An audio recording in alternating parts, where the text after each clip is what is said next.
Should I interrupt something? You guys want to finish? No? All right. That was a side conversation I was not a part of. It sucks being left out, doesn't it? Look, I do want to start by addressing what continues to be a dire situation, obviously, in Aleppo, and I know you guys are following all that. Today, the Secretary has spoken to Foreign Minister Çavuşoğlu of Turkey. He has spoken to Foreign Minister Lavrov of Russia. He has spoken to Foreign Minister Al-Thani of Qatar. And there may be a discussion later today with the UN Special Envoy Staffan de Mistura.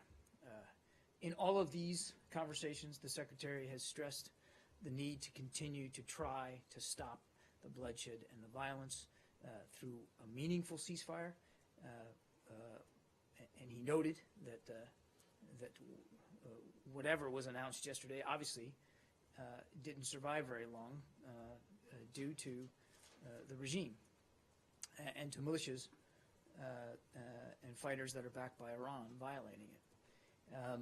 He also continued to stress the desperate need for humanitarian aid to get in and for the establishment of humanitarian corridors for people to get out and to be able to get out safely. None of those things obviously have happened. And so he is going to continue this kind of diplomatic engagement to try to achieve a better outcome for those people that are still left in Aleppo and want to get out, and of course the opposition as well. The other thing that he stressed was that it is more imperative than ever that we begin to get a process in place to allow for the resumption of political talks between the opposition and the regime. Because we continue to believe, the Secretary stressed again in all these conversations, that the only way to solve the civil war is through a political solution. That more violence, more bloodshed, siege, starvation, and surrender tactics such as what we're seeing in Aleppo is not only not the right way to end it, it cannot be put to an end that way. That this will be nothing more than the continuation of the war in Syria, the attraction to Syria of more terrorists and extremists, the flinging into refuge thousands and thousands of more people, and of course the continued fighting by the opposition against the regime. So he's going to very much stay engaged on this going forward. While we cannot deny that the facts on the ground indicate that Aleppo is nearly all now taken by the regime, we also cannot deny the simple truth that, as I said yesterday, the end of the siege in Aleppo is not the end of the war in Syria. And so again, the Secretary is very focused and will stay focused on ending that war through the best possible way, and that is through a resumption of political talks in Geneva, where the opposition and the regime can sit down and try to hammer out a political transition that puts in the hands of the Syrian people a government and a country that is unified, pluralistic, safe, and secure. So again, that's what I wanted to start with today, Brian. So on Aleppo, we've heard a lot of moral outrage from this podium, from the Secretary, from the UN ambassador yesterday, from the White House. What is the goal of all of this? I mean, we've been hearing the same message for many months, in fact, for years, yet nothing has really changed to stop it. So what is the goal right now of kind of laying all the blame on Russia? And what are you doing differently to stop the war now? Well, I don't know if you meant it this way. It's not like the goal is to lay the blame on Russia. The responsibilities are rightfully being applied to Russia because they're the country with the most influence on Assad. We've seen it when they can and are willing to use that influence. We've seen it work positively, and just as much as recently we've seen when they're not willing to do it, we end up where we are right now in Aleppo. So it's not about it's not just about laying responsibility where it belongs, and the outcome that we want is the same outcome, frankly, that we've been trying to achieve now for better than 18 months, which is political talks that can lead to a meaningful transition in Syria. And again, in all of the Secretary's conversations today, that was front and center. Right, but you failed repeatedly doing the same thing over and over again, which is a combination of trying to bring together people in some sort of talks with a sort of imperfect ceasefire, and then when things go badly, you get really angry and accuse them of war crimes or crimes against humanity, and then nothing ever changes. You haven't succeeded once. You've talked about successes sometimes with Russia. You know, it looks to everyone else like tactical retreats or momentary pauses. So what are you doing differently to prevent more of the same? Well, the failure is in the belief that this war can be solved militarily. And the failure is on Russia for not putting the proper pressure on the Assad regime to stop the brutality, the gassing, the surrender, the starvation of their own people. That's the real failure. The failure is on the part of the failure. Hang on a second, I'm not done. The failure is on the part of the regime and its backers, including Russia and Iran, for the way they continue to try to find a military solution to what should be a political one. That's the real failure here, and the Syrian people are the ones caught in the crossfire, quite literally. You talked about the United States failure. What I would say is the international community has remained focused on trying to bring about a better outcome in Syria. And yes, the United States is a leader in that effort. You speak for the United States, and you have a specific, as the most powerful country in the world, have a specific responsibility in the world, and you can push that over to the international community. I'm not. The United States has failed in this. Do you disagree? What I disagree with is where the failure lies. The failure lies on the part of the regime and its backers to act with any sense of moral standards for human behavior. That's the failure. That's the failure. Yeah, but every time they do that, you reach out to them and try to engage them in a process. Brad, let me finish. I'm not at all saying that we're content with what the results have been of better than 18 months of negotiation and discussions. The Secretary would be the first to tell you that he's enormously frustrated that we are still where we are with respect to what's going on the ground in Syria. Nobody's happy about that. And would we have preferred that any number of the communiques that we negotiated with a UN Security Council resolution that was signed on by Russia as well would have led to a better, safer outcome in Syria? Absolutely. So nobody's happy about this. And I'm not pushing it off on the international community at all. I'm simply making the point that it's not just the United States that wants a political solution. And as I said yesterday, and I'll repeat it again today, we fully own the fact that we have been a leader in this effort. It was the United States who led the development of the ISSG. It was the United States who led the process to get us to a UN Security Council resolution. It was the United States that tried to lead both bilateral and then multilateral negotiations in recent weeks to try to bring about a ceasefire. Look, everybody's enormously frustrated about where we are. And nobody's happy, and that's why the Secretary is going to continue to work at it. Let me ask my last question. But lastly, your question, what are you going to do differently? Yes. That we're going to continue to try to get a political outcome that will serve the people of Syria. And what we're going to try to do is continue to prove the point that I think by different you mean military, that's not the right approach. I didn't say military, so don't bring the right straw approach. man into this. I didn't say military, but if you have military options, I'd love to hear them. But on the other hand, you have, 4 or 5 weeks left in office. You're not describing any different kind of approach or anything you're going to do to somehow change the equation. So why should anyone expect anything different to happen in the time you still have. I'm not left going to in office. telegraph changes in the days and weeks ahead, You've been saying one that way or for, the other. for a couple of years But now. we, so we, you've we have a telegraphed range of nothing 'cause options there's at our been nothing. disposal, Brad. I'm not going to get into decisions that haven't yet been made. That And you seems too you late can for look, that. you can shake your head and disgust about the answer It's all you too want. late for that. You have no time left. You and might you're saying feel I'm that, not going to Brad. telegraph something. That you and the we know Associated it's Press not gonna might feel that happen. it's too late. The Secretary of State, John Kerry, does not feel that it's too late to continue to try to find a political solution to this conflict. Okay.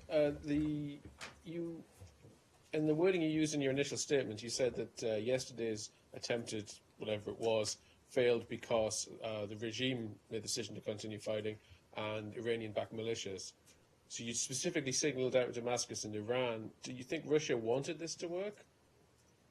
I think Or you'd do have you- to. I think you'd really need to ask. Right, but you're not saying they broke the ceasefire. What I'm saying is all the information that we have is that the regime and Iranian-backed militias refused to even start the ceasefire. Now, what Russia's role in that regard, I refer you to Moscow. Do you have on any that. information that they are continuing I'm to going to block? leave it how I characterize it. Okay. Now, Moscow has announced a summit on December the 27th for Turkey and Iran to discuss the situation in Syria. Are you aware of that? And is the US going to have any role? I've seen some press reports on that. That's the best I have on it. I'm not aware that there's any role for the United States in that meeting. Any of the secretary's calls? Did not.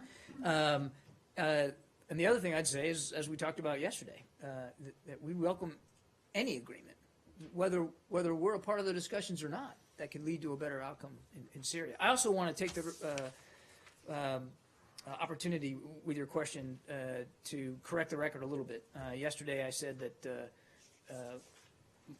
that we didn't have, but it's not, obviously we didn't have any role in the bilateral agreement between Russia and Turkey to achieve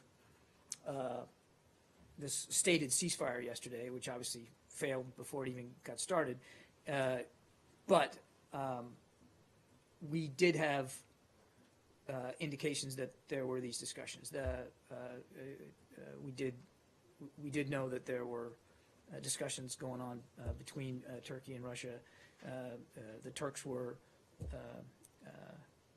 the Turks did keep us informed about the discussions that were ongoing and the ultimate result. And obviously, we were supportive of that. So I misspoke when I said we didn't have any foreknowledge. We actually did. So I do apologize for the error. The State Department was aware, or was another U.S. department involved? State Department. So on Syria, so at the beginning you said that people are not being evacuated, that none of this is happening, they're not getting help. And I wonder just if you saw, and how does this square with actual footage of many, many civilians leaving I didn't say and people being aren't being evacuated, being evacuated. given food and I didn't say help, people other aren't help? being evacuated. We've seen people get out. We've seen people get out.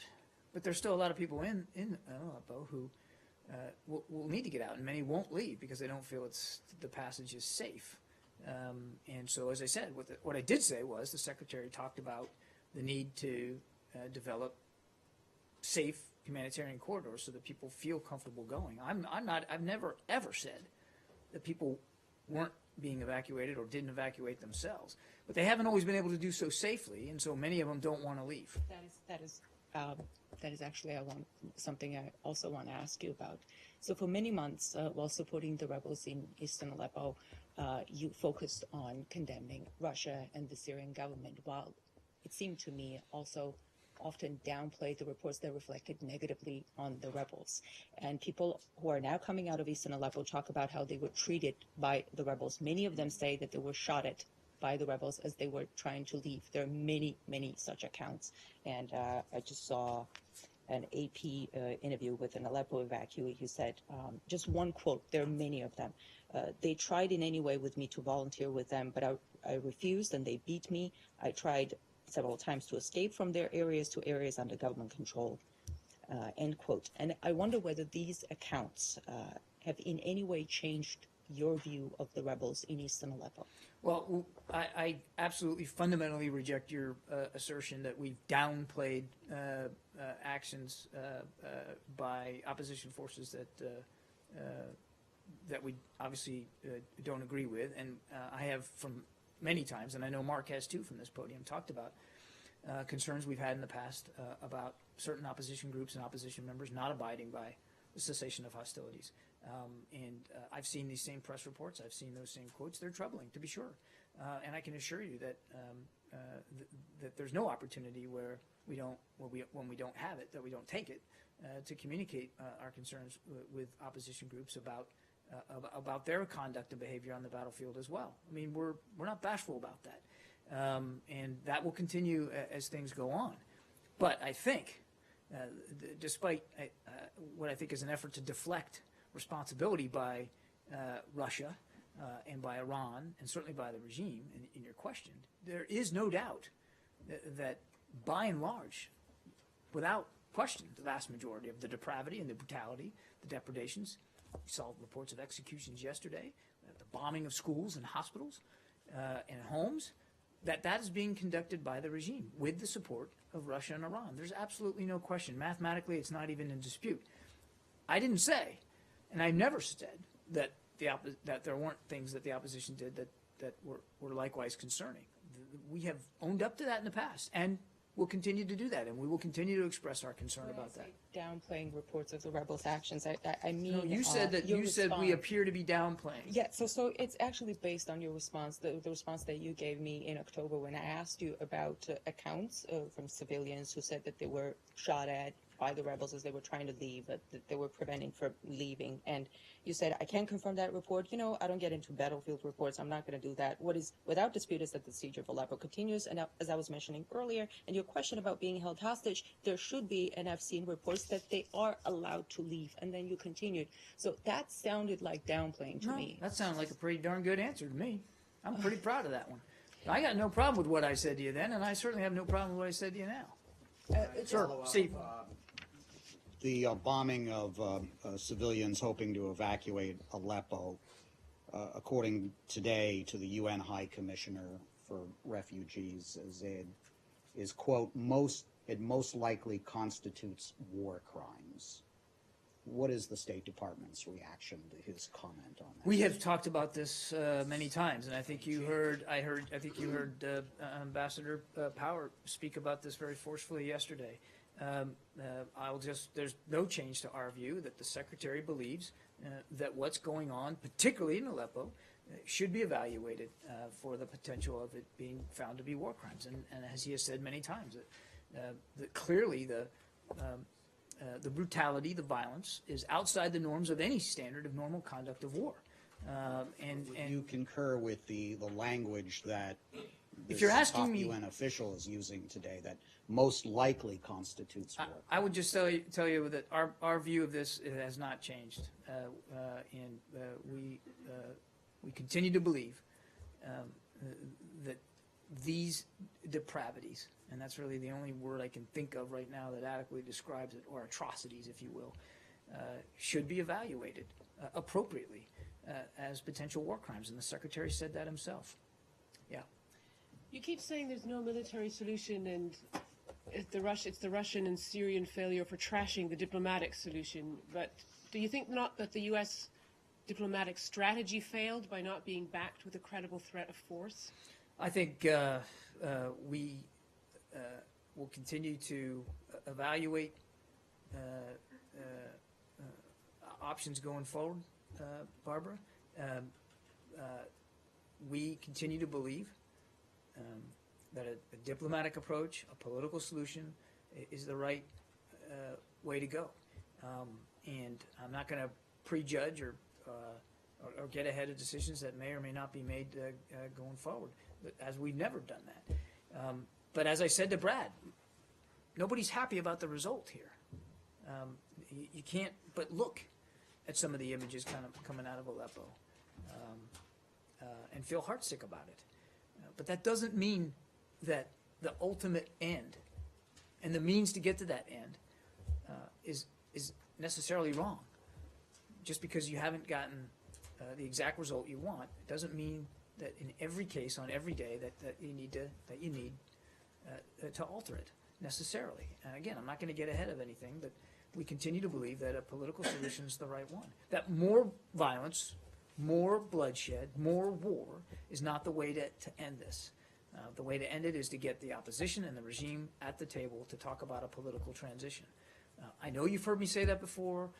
I get that you maybe don't want to hear me say it again, but it is we believe the way to have a sustainable peace in Syria, not the introduction of more options that only increase the threat, that only decrease the security, that only make it more likely that you're going to have additional bloodshed and violence. I mean, so I got that Aleppo's virtually all but taken now. But as I said yesterday, that doesn't mean the war ends. In fact, this starve and surrender and siege mentality that the regime continues to take virtually assures that we'll go on. And so for the critics out there that say, well, you should get involved militarily, I'd like them to explain how that is going to end the war faster. Now, we all recognize the difficulty of diplomacy. It can be slow, it can be plodding, and it can be difficult. It's not linear.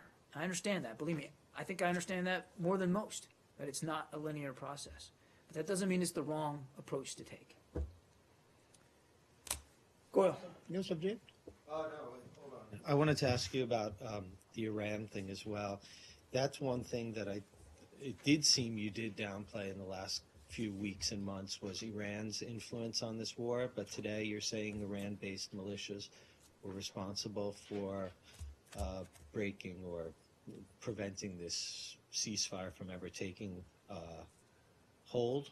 Why have you been so quiet on the role of Iran? I think you were on CNN like a week ago, and you said Iran hasn't really played a significant role. I didn't. I said Hezbollah. We know Hezbollah is there. We said that they have an advisory role on the ground. I definitely put it more on Russia, which I absolutely 100% support. I haven't downplayed anything in that, Brad. We've been very honest about the fact that. We've been very honest about the fact that Iran is there. And how many sanctions have you put on Iran over Syria? And I would ask you to go look at comments coming out of Tehran today. Zero look at comments coming out of Tehran today about Yeah. how they're fairly crowing about Aleppo and about the role they played in the siege of They're Aleppo. not So it's not downplaying, just yeah. me. They're talking about their role. Yeah, they're not downplaying. And we have yeah. to. So and what we do have to. You've been pretty much focusing entirely on Russia. Because You've been saying because they're the not playing a responsibility major lies almost operational entirely role, on even Russia. though they're directing a lot of the ground attacks, and they have their own kind of proxies embedded with the Syrians, and you've done nothing on the sanctions front, even though you have widespread authority to sanction Iran. We have sanctions in place on Iran's destabilizing activities, as well as their support for terrorism and groups like Hezbollah, which we know are operating in Syria. There are existing. Oh, Brad, come on now. But I why am have not you going to. put no I am not sanctions going to on debate. Iran I'm not for going the to last debate. 2 years? I'm not going to debate policy with you here or future options going forward, Brad. But you know as well as I do that we have sanctions in place on Iran's state sponsorship of terrorism. You know that many of those affect Not germane Hezbollah. to what we're Those talking there about are here. sanctions. There are This is not a sanctions in place. terrorism issue. This is about There are sanctions support in for. place to affect You're Iran's just throwing apples and destabilizing. oranges out No, here. I'm not. This No. is not about state sponsorship of terrorism. This is about their support for the Assad regime's military activity. And we've been- it's a and we completely have been- different set, and the administration has done nothing. We've been honest about that role. I'm not going to prejudge or get ahead of decisions one way or the other, Brad. Wow. I'm not going to do it. think I the know prejudging, the pre-notion is you are a little probably- silly at December I can- 2016 after Aleppo falls to declare anything like I can- prejudging. I mean, look, what's Brad, done is Brad, done. Brad, calm down. Okay, you don't Yeah, need to get calm so down. upset. Yeah, I'm and not I don't getting know. upset. And I it's don't a cheap know. shot. That's a cheap shot. Come on. I don't. You know, it's I'm not. not upset. Yes, I'm you just are. I'm just debating Yeah. a point with you. No, and I'm I'm saying this is disagreeing not the vigorously. forum to debate policy. If you want to debate policy, I'll set you up Don't with some get upset, policy Charlie. experts. Don't get and you upset, can, Charlie. yeah, right. Exactly. No, it's not a cheap shot. Yeah. Go on. South Asia. Let's start with. No, guys. I call the questions, not you. Go ahead, Goel. Let's start with China. John, sir, a lot has been said since President-elect called or took the call from Taiwanese president. My question is here now. China has been, according to the press reports and experts, China had been getting over a lot of crimes, what they say, human rights and others for the last 40 years. My question is U.S. happy with one China policy, number one? Number two, Well, we've talked about this. Let me just stop you right there. We've talked about this. I point you to the transcript over the last several days. There's been no change about this administration's support for the one China policy. so what's the wrong now after 40 years if people are asking that there is a time now to ask this Tibetans and Hong Kong and Taiwanese when you have a special status on Taiwan also, and millions of Muslims inside China also suffering and asking that time has come for the U.S. and UN and international community to review one China policy. Again, Goyle, there's no change to this administration's support for the one China policy, which has been in place for the last 4+ decades by both Democratic and Republican administrations. I can't speak for what the next administration will do on that or any other foreign policy priority around the world. That's for them to decide, for them to speak to. This administration will continue to support the one China policy. And, Steve? Talking about And China, Steve. I have a related question. A think tank today here in Washington came out with an analysis of satellite imagery showing placements of anti-aircraft weaponry on the disputed islands in the South China Sea. This seems in direct contrast to what Xi Jinping had told President Obama and others about not militarizing these islands, and that these seem to go beyond purely defensive purposes. Are you aware of these images, and what is the reaction? Well, I'm not going to talk about intelligence matters. Well, this is commercial satellite imagery. I got it. What I would just say is, as always, we've consistently called on China as well as other claimants to commit to peacefully managing and resolving disputes, to refrain from further land reclamation, construction of new facilities, and the militarization of disputed features. And I'd refer you to the Chinese government to explain what these images mean or don't mean. What we've been very consistent about our concerns over the militarization and the lack of the need for that. Since June or July, this activity has been going on, but we're just hearing the statement being read out again and again. Is there? What we routinely raise this issue with our Chinese counterparts. We do that privately. Certainly, we're not bashful about doing it publicly. For our part, we're going to continue to fly, sail, and operate in international airspace and international waters, as is our mandate, as is our requirement, as international law will allow. There should be no need for further reclamation. There should be no need for militarization of these man-made features, and we're going to continue to make that case at every possible turn. John, sir, on India. Since Prime Minister Modi took this hard line on against the black market money around the globe, people are in shock. But my question is here now, what he said in a speech that because of his actions against the black market money, terrorism against India or in India or around the globe is now less or will be less, because he said that before Pakistan had a factory of terrorism and supporting or exporting against India, and now they have or had factories of printing fake Indian currency inside Pakistan.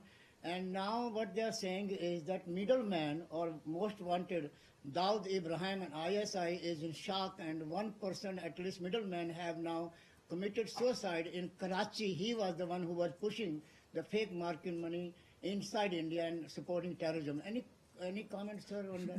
Nope. I mean, I haven't seen these reports, Goyle, so I tell you what, we'll have somebody get back to you on that. Yeah. And final on freedom No, of press. Goyle, I need to move on, okay? Go ahead. I'm Lauren with Fox. Question on Iranian embassy here and then ours in Tehran. We don't have an embassy in Tehran. So why did we repair the Iranian embassy here in 2011? Where did that money come from? Ma'am, I don't have any information on this. I'm going to have to you're gonna have to let me get back to you on that. I'm not aware that there were any repairs done by the United States on Iranian. We don't have diplomatic relations with Well, that's Iran, so like we don't have an embassy there, and well, they don't that's have an the embassy question. here. That's the question. Is we did do extensive repairs in 2011, and the question is why are we doing that if our embassy or now lack Yeah, I of mean, there's embassy? no formal diplomatic relations, so there's no embassy here. We don't have one in Tehran, so you must be talking about a building here that maybe at one time had been, right? Is that what you're referring to? It's the Blue Dome. We redid a Blue Dome that was the Iranian embassy in 2011. And when you say we, that- you mean the U.S. the government? United States. Okay. Correct. I don't know anything about it, so let me take that question and we'll try to get you a better answer. Okay. All right? Yeah. Can I go back to Syria for a minute? Could you brief us, on the status of the so-called technical talks in Geneva between Russian and American Oh, experts? I don't have any update for you, Nick. But are Those talks became moribund over the weekend when we couldn't reach when we reached an impasse, and I talked about that earlier this week. Okay, and Moribund means they've stopped. Right. Right. Yes. so the teams are back. Well, look, I don't. We have people that are always in Geneva, so like I don't want to convey the image of people packing up suitcases and flying back. I mean, we have people in Geneva that were participating in this. There's other things that they do as well. We have there's many activities going on in Geneva, but there's no technical talks going on right now because we couldn't get there over the weekend because Russia came in at the end game and changed the parameters. And to follow up to what you said to Brad and to what the Secretary told us in Paris about the political talks, are you still hopeful to be able to relaunch these political talks before January 20, even if there is no ceasefire in Aleppo? And do you have indication that the Assad regime is willing to go back to the table and that the opposition has agreed to return to the table I don't think we without have. condition? I don't think we have agreement right now to get to the resumption of political talks. But I can tell you that the Secretary is going to stay focused on that for the rest of the time that he's in office. Now, I can't predict for you the likelihood of that happening before the end of this administration. I just would not be able to do that. But what I can tell you is that, as I said in my opening comments, that he's going to work very, very hard to try to achieve that outcome before he leaves office. And at the very least, if he can't, to be able to create the kind of conditions where that can happen soon after or early on. Yeah, Nick? Syria, do you get the sense that the Russian position has changed at all with now only a few weeks away until the handover, that they basically think they can wait Secretary Kerry out, then they're going to get someone new who has ties to Russia? Has their language changed? Has their sort of negotiating strategy changed with the Secretary? Does he feel like he's being sort of stalled on? Well, I mean, look, there's been frustrations with the Russian approach to this for months now. So I've not detected any change. I mean, as I said earlier on, that though they talk about wanting to achieve a political solution, they continue, their actions convey something entirely different, which is that they believe a military solution is possible because they continue to support the Assad regime in this brutality. I've not detected any change. And as for what's in their mindset with respect to the transition to a new administration, I would refer you to Russian officials to speak to that. I wouldn't know. But I can, again, speak for Secretary Kerry and tell you that regardless, he is going to stay engaged. He had another conversation with Foreign Minister Lavrov today, as I said, and he's going to keep that level of engagement and activity up for the entire time that he's Secretary of State to try to achieve these political talks, to try to get the sides to the table to try to work this out. Yeah. You told us that Secretary spoke with the Foreign Minister of Turkey. Is it possible to tell us if they discuss Cyprus also, or just Syria? The discussion with the Turkish Foreign Minister this morning was about Syria. Only Syria. Okay. There are reports in the press that Mrs. Nuland gave a proposal to the governments of Greece and Turkey on Cyprus. Can you confirm this? I cannot. Can you take the question? I'm happy to take a look at it. And the last but question I have- I can't, but Okay. so sorry. I'll take it back, but I'm not, I can't guarantee you that a definitive answer one way or the other. Okay? Okay. But can I ask the last question? Sure. Can you tell us who is going to represent the United States at the talks in Geneva? There are talks on Cyprus from January 9th to January 12th. I understand that the Russians are going. We'll have to get back to you. Yeah. Can you take the question? I don't have an answer for you on that. Thank Yep. Yes. So President Putin is traveling to Japan and will be meeting with Prime Minister Abe. Given sort of the urgency of what's happening in Aleppo and Syria, do you think that it's appropriate that those meetings will focus primarily on bilateral issues? I'm sorry, who's meeting with, President Putin is meeting with Prime Minister Abe. and you're asking me if it's appropriate for him do to you have think- these meetings? Well, would you encourage them? Would you encourage your allies, the Japanese, to sort of to escalate the issue of Syria in these talks? And Well, first of all, pressure the I'm Russians? not going to talk about diplomatic conversations one way or another. And these kinds of meetings are sovereign decisions that nation states make, and it's not for us to pass judgment on it one way or the other. The Prime Minister Abe has every right and responsibility, in fact, to meet with foreign leaders of his own choosing and to discuss whatever's on his mind and his agenda, and we fully support that. No, Goyle.